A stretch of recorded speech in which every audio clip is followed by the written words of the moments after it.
Life is short. Enjoy a fun 5-minute movie recap. Today we will discuss the sci-fi thriller 2:22. The movie starts with a dream. Dylan wakes up. The news talks about a star that died 30 years ago, but its light is only now reaching Earth. Dylan is an air traffic controller with great talent in noticing patterns. At work, Dylan daydreams at exactly 2:22, and he almost causes two planes to crash. He saves them by an inch. Dylan is suspended for 4 weeks. Then he meets Sarah. Dylan tells her he trained to be a pilot. Chicks dig pilots. But he was afraid of flying. Sarah works at an art gallery. Coincidentally, she was on the plane that almost collided. The following day, Dylan notices the same pattern as the day before. A siren, a woman's laugh, construction sounds, and glass breaking. He arrives at Grand Central Station at 2:21 p.m. and sees another pattern. A man reading a newspaper, a couple hugging, and a pregnant woman under a clock. At exactly 2:22, a window shatters. Dylan and Sarah start a romance, and he finds out both of them were born the same day. Their birthday is next week. Dylan sees more daily patterns. Sarah does not believe him. Dylan goes to Sarah's art gallery to see an exhibition by her ex-boyfriend. Never a good idea. In the exhibition are holograms about Grand Central Station and the same patterns Dylan has been seeing.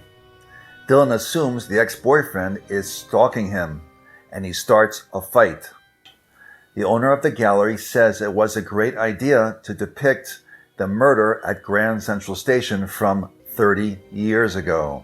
Dylan finds out that 30 years ago, a man lived in his apartment and he murdered his girlfriend and the police officer at Grand Central at exactly 2:22. He also finds out he and Sarah were born the same day the couple died. Dylan then decides he and Sarah are the murderer and his girlfriend in another life. What? Dylan then figures out the light from 3 stars that went supernova 30 years ago are the murderer, his girlfriend, and the policeman, her lover. But currently, they are Sarah, him, and her ex-boyfriend. Dylan sounds like a big astrology fan. Dylan then tells Sarah he may kill her, like the murderer 30 years ago, so she should go away and never see him again. Sounds like great advice.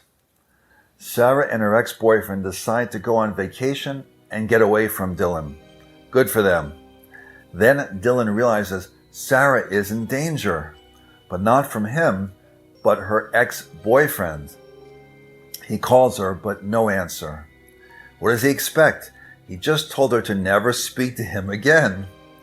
So he goes to her ex-boyfriend's office and finds a wall filled with pictures of Sarah. He thinks her ex is obsessed with her. Sarah and her ex-boyfriend arrive at Grand Central Station. Then Sarah tells her ex she can't go as she loves Dylan. Her ex is angry.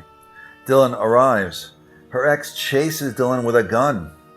Sarah then sees the same pattern Dylan told her about.